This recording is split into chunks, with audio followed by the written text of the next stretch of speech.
Hello guys, स्वागत है आपका सर्वेश मित्तल न्यूज़ में। तो वीडियो में आगे बढ़ने से पहले आप सबसे एक बेनती है, चैनल को सब्सक्राइब करिएगा और बेल आइकन दबाना मत भूलिएगा।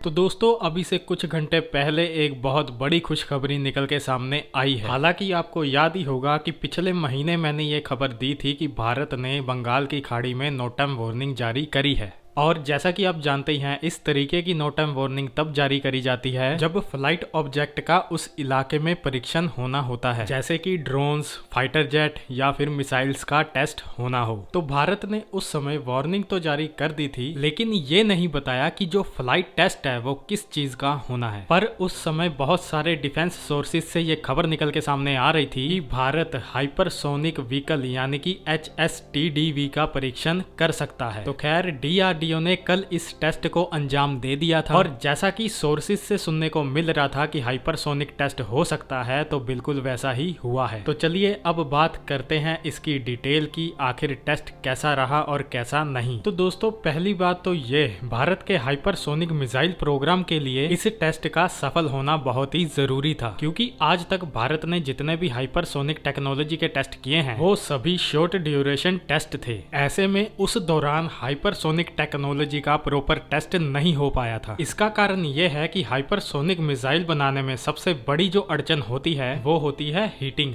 रफ्तार तो मिसाइल पकड़ ही लेती है, लेकिन उस रफ्तार पर हवा का रेजिस्टेंस बहुत ज्यादा होता है, घर्षण पैदा होता है, जिससे कि बहुत ज्यादा हीट प्रोड्यूस होती है। और आपको बता दूं, दुनिया में आज तक जितने भी हाइपरसोनिक व्हीकल या फिर मिसाइल बनाने की कोशिश की गई है ना, ये सारे इसी पॉइंट पर आके फेल हो जाते हैं, क्योंकि वो स्पीड तो पकड़ लेते हैं 10 मैक की, 20 मैक की, पर वो उस टेम्परेचर को सहन नहीं कर पाते और वहीं पर ही तबाह हो जाते हैं। और यही बात आप लोग भी समझ लीजिए कि हाइपरसोनिक टेक्नोलॉजी बनाने में रफ्तार अड़चन नहीं है। वो तो आप किसी न किसी तरीके से रफ्तार तो पकड़ ही लोगे, पर उस रफ्तार पर स्टेबल रहना और उसी रफ्तार पे टेम्परेचर सहन करना, ये सबसे ज्यादा मुश्किल पॉइंट है। और इसका टेस्ट तभी किया जा सकता है जब आप अपनी मिसाइल या फिर हाइपरसोनिक टेक्नोलॉजी को लंबे ड्यूरेशन के लिए टेस्ट करो। और इसीलिए ये टेस्ट भारत के लिए सबसे ज्यादा मुश्किल माना जा रहा था, क्योंकि कल हम अपने हाइपरसोनिक टेक्नोलॉजी या फिर हाइपरसोनिक व्हीकल को लॉन्ग ड्यूरेशन के लिए टेस्ट करने जा रहे थे। लंबे समय के लिए उसे उड़ाया जाता और ज्यादा लंबी दूरी भी वो तय करता। और इसीलिए बताया जा रहा था कि पिछले कुछ समय से भारत के वैज्ञानिकों की भी सांसें अटकी हुई थी और वो